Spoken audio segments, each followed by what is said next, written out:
안녕하세요. 다양한 여성 질환 왜 생기는지 어떻게 해야 되는지 궁금하셨죠? 친구같이 편안한 강남차병원 산부인과가 궁금증을 풀어드리기 위해 여기 모였습니다. 와이메이트. 저희 실제 외래에서 생리양 적어서 오시는 분들도 많지만 거꾸로 생리양 너무 많아서 일상생활이 어렵다 아니면 패드가 너무 넘쳐서 불편하다 오시는 분들 많으시죠? 저희 입장에서는 더 오히려 문제라고 인지하는 부분이 생리양이 많아서 오시는 분들이고, 저희가 외래에서 생리양이 많아요, 생리통이 심해요 라는 이제 환자분들의 증상을 보는 순간 아직 초음파 검사를 하기도 전에 떠올리는 질환들이 사실 있잖아요. 아, 이거로구나. 그래서 오늘은 그 선근증에 대한 사연이 와서 제가 읽어드리도록 하겠습니다. 저는 38살 예쁜 두 아이를 키우고 있는 엄마입니다. 아이를 낳을 때 자궁 선근증이 약간 있다며 증상이 심해지면 적출도 고려해야 한다는 말씀을 들은 적이 있어요. 아이 낳고 나면 정신이 없어서 잊고 지낸 지 벌써 4년이 다 되어 갑니다. 어느 날부터인가 예민해지고 생리양도 많아졌습니다. 생리할 때가 다가오면 몸살, 오한, 골반통, 생리통, 소화장애, 변비 등도 심해지더라고요. 그제서야 의사 선생님이 선근증 얘기를 하셨던 게 스쳐 지나가더라고요. 급히 병원에 갔더니 선근증이 심해져서 임신한 것처럼 자궁이 커져 있다고 합니다. 어떻게 해야 하는지 전문가분들의 따뜻한 조언 부탁드립니다. 주로 성근증은 나이가 들면 들수록 더 잘 발생을 하게 됩니다. 주로 이제 40대 때 많이 발생이 돼서 이제 병원에 내원하시는 분들이 많은데, 대부분의 주 증상은 생리통 그리고 생리량 과다, 그로 인해서 빈혈까지 동반되어 있는 분들도 많고요. 사실 선근증 환자분들은 삶의 질이 엄청나게 떨어져요. 선근증은 말 그대로 자궁 자체가 이렇게 부풀어 오른다고 저는 표현을 하는데, 환자분들한테 벽이 두꺼워졌다고 말씀을 드리는데, 크기가 아주 많이 커진다 그러면 여기 사연자분처럼 막 임신 몇 주 크기로 커지기도 하고, 그것 때문에 방광이나 장이나 이런 데를 눌러가지고 압박 증상이 발생을 하는 경우도 있고, 또 생리양이 너무 많아서 보통 산부인과 질환 중에 빈혈을 유발할 만큼 출혈을 많이 일으키는 질환은 대부분 선근증인 것 같아요. 그리고 또 그 통증도 저는 이제 보통 이제 생리통이죠. 생리통이기는 한데, 선근증 환자분들의 특징이 그 4주 중에 생리하는 1주만 아프면 살겠는데, 문제는 앞뒤로도 아파요. 선근증은 생리하는 1주뿐만 아니라 그 앞주 1주도 아프고 생리 끝난 후 1주도 아프고, 결국 4주 중에 3주가 아프다고 거의 한 달 내내 아프고 지내시는 거거든요. 근종이랑 자궁 성근증이랑 두 가지가 같이 있는 분들도 있고 따로따로 있는 분들도 있고, 근데 그 두 가지를 좀 혼동해서 이제 헷갈려 하시는 분들도 계신데요. 그 두 개는 완전히 다른 질환으로 생각을 하시면 됩니다. 병태 생리학적인 부분에서 따지면 지금 말씀하신 사실은 자궁내막증이랑 선근증이랑 친구잖아요. 거의 생기는 원인이 똑같으니까. 결국 자궁 내막에 있어야 될 조직이 엉뚱한 데에 가가지고 붙어서 생기는 게 자궁내막증이고, 그 자궁내막 조직이 자궁 근육층에 가가지고 이렇게 박힌다고 표현을 하는데, 그렇게 되는 게 이제 선근증인 거고. 근종하고 선근증의 치료법이 많이 다르고 이제 원인도 다른 걸로 되어 있지만 사실 같이 있는 경우가 거의 절반 정도 된다고 되어 있거든요. 그래서 선근증 단독으로 있는 경우를 예를 들어서 얘기를 하자면, 사실 분만 이후에는 오히려 치료 상담을 하기가 조금 어떻게 보면은 환자분도 그렇고 저희도 그렇고 수월한 면이 있어요. 왜냐하면 임신이라고 하는 중대한 계획이 끝난 뒤이기 때문에. 근데 미혼 여성이나 아직 분만 전인 임신 계획을 가지고 있는 분들이 이제 호르몬 치료라고 하는 약물 치료를 이제 진행을 하게 되고, 약물 치료는 먹는 경구 피임제 계통의 호르몬 제제를 복용하는 경우와 그다음에 자궁 내에 호르몬 장치를 삽입하는 경우 두 가지로 크게 나눌 수 있을 것 같습니다.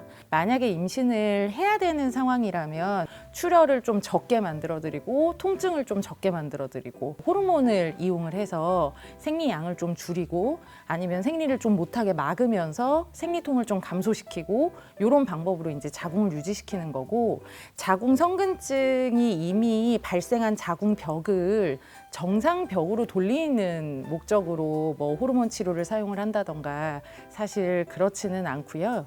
이 선근증을 사실 정말 없앨 수 있는 치료 방법은 수술적인 치료라고 생각을 하셔야 되는데, 수술이 이건 이제 자궁 근종 같은 것들은 근종 그 혹만 이렇게 쏙쏙 제거를 하고 자궁을 꼬매놓고 이런 방법으로 수술이 가능하지만, 사실 성근증은 벽 자체가 두꺼워지는 질환이기 때문에 근종 수술처럼 그 부분만 오려내는 수술은 사실상 거의 불가능하다고 봐야 되거든요. 임신을 해야 되는 분인데 아직 나이가 젊고 출산 계획이 있는데 이 선근증이 또 임신을 방해하기도 해요. 그리고 또 증상도 너무 힘드니까 임신 준비를 하기도 힘들고, 이런 경우에 선택적으로 성근증 절제 수술이라는 수술도 시행을 해볼 수가 있는데, 요거는 사실 난임센터 선생님들하고도 저희가 많이 상의를 해봐야지 되고, 과연 이 수술로 임신의 확률을 높일 수 있을 것인지, 환자분의 뭐 난소 기능이나 나이나 이런 것들을 다 고려를 해가지고 판단을 해야 되는 부분이라 그 성근증 절제 수술이나 이런 분들이 뭐 모든 분들에게 다 해당이 될 수 있는 자궁을 유지할 수 있는 수술적인 치료 방법은 아닙니다. 보통은 자궁 보존을 원하시는 분들이 이제 임신을 계획하는 경우가 대부분이기 때문에 자궁동맥 색전술이나 하이프 시술은 원칙적으로는 저희가 임신을 계획하고 있는 자궁에는 이제 적극적으로 권장을 해드리기는 좀 어려운 부분이 있습니다. 그래서 자궁 성근증이 이제 진단받으신 분들 중에서 빈혈을 동반하고 계신 분들이 이제 종종 있습니다. 몸에서 이제 피를 계속 만들기 때문에 빈혈이 항상 발생을 하는 건 아니지만 어느 정도 선을 넘어가게 되면은 빈혈이 생기게 됩니다. 뭐 만성 빈혈이 계속 지속되다 보면은 진짜 수치가 너무 낮아지면은 사망할 수도 있는 뭐 그런 상황이 될 수도 있는 거거든요. 왜냐하면 자궁 성근증 자체는 나이가 들면 들수록 조금씩 더 진행을 하기 때문에 빈혈의 정도도 더 심해질 수가 있는 거거든요. 치료를 꼭 하셔야 된다고 말씀을 드리면, 그 방법이 마치 이제 꼭 자궁적출 수술밖에 없는 것처럼 생각을 하시는데, 앞서 말씀드렸던 호르몬 치료로 그 적극적인 치료 방법으로 생리양 줄이고, 또 그렇게 해서 생리양 줄어들고 약 열심히 드시고 하면 빈혈도 충분히 교정이 될 수 있는 부분이니까, 굳이 꼭 수술적인 치료 방법이 아니더라도 개개인에 맞는 치료 방법은 충분히 찾을 수가 있거든요. 아까 교수님 얘기하신 대로 수술할까 봐, 수술하자는 소리를 할까 봐 안 어지럽습니다. 저는 괜찮습니다. 라고 얘기를 하고, 생리양도 많긴 한데 저는 원래 많았고 저는 괜찮아요, 참을 수 있어요 라고 하는 분들 사실 많거든요. 근데 기저귀 사용하시면서도 맞아요. 기저귀 쓰면 괜찮아요 하시는 분들도 맞아요. 있어요. 근데 사실 패드는 교체하는 게 개인차가 좀 있어서 저는 이제 또 물어보는데, 우리 불가리땡 요구르트 병보다 많이 나오나요? 그럼 당연한 거 아니에요? 이렇게 하실 때가 많거든요. 그래서 사실은 본인이 생각하는 것보다 생리 과다인 경우가 뭐 좀 본인도 모르게 참고 견디시는 경우들이 있을 수 있으니, 양에 대해서도 객관적으로 좀 상의를 해서 본인이 참을 수 있다고 견딜 게 아니라 미리 예방할 수 있는 방법들을 좀 더 들으시면 좋을 것 같아요. 그런 분들 저희가 설득해가지고 뭐 예를 들어 피임약 복용이라던가 아니면 저희가 외래에서 많이 쓰는 자궁 내에 삽입하는 이런 생리양 줄이는 기구 같은 거 써서 다음 외래 때 오셨을 때 얼굴 색깔 확 좋아지시면 다들 진작에 치료할 걸 그러셨다고, 아 이렇게 원래 계단을 오르거나 운동을 할 때 숨이 안 찬 거군요. 맞아요. 뭐 저도 자궁 성근증으로 수술이나 뭐 호르몬 치료 같은 거를 하고 나서 그 다음에 내원하셔가지고 뭐 새삼을 찾은 것 같다고 이렇게 행복해하시는 환자분들이 몇 분 계셨거든요. 그럼요. 다른 거 수술하시는 분들은 사실 뭐 이렇게 뭐 어떤 증상이 막 확연하게 좋아진다거나 뭐 그렇다기보다는 뭐 그런 분들은 이렇게 많지는 않은데, 자궁 성근증만큼은 대부분의 증상으로 고통을 받다가 맞아요. 치료를 받게 되니까 치료를 하고 나서 그 만족감이나 그 삶의 질이 좋아지는 것이 너무나 확연하기 때문에 뭐 병원에 내원하셔서 한번 그 상담 받아보시는 거에 대해서는 뭐 전혀 두려움 가질 필요는 없을 것 같습니다. 실제로 분만 다 하시고 자궁 절제술을 선택하는 경우에 있어서도 환자분들 수술 전에는 두려움 너무 크셨지만 진작할 걸 그랬어요. 너무 좋아지지. 그래서 저는 오히려 폐경이 임박한 경우는 사실 철분제 보충하면서 좀 시간을 더 보내시더라도 40대 초중반에 아직 폐경이 좀 수년 남아있는 분들은 오히려 삶의 질을 조금 더 중시하셔서 적극적인 치료를 받기를 좀 권장하고 있습니다.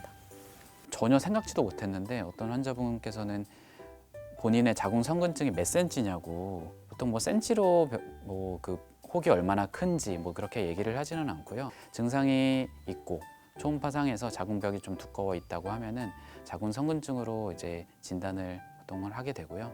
실제로 저희가 초음파를 봤을 때 굉장히 특징적인 모양을 보이잖아요. 예를 들어 자궁을 가운데 자궁 내막을 기준으로 했을 때 앞벽과 뒷벽의 두께가 막 현저하게 차이가 난다든지, 저는 사실 외래에서 센치로 얘기를 하면 환자분들이 약간 받아들이시는 게 사실은 뭐 3cm, 7cm, 8cm 이렇게 하는데 저는 임신 주수로 말씀드리거든요. 임신 몇 주 정도의 자궁 크기다 하면 어느 정도 좀 감을 잡기가 편하셔서, 그리고 실제로 또 초음파에선 약간 그런 성근증기가 보이는데 또 증상이 없는 분들도 있어요. 진단을 할 때는 이런 영상 검사랑 환자분들의 증상이랑 이런 것들을 다 보고 판단을 하고요.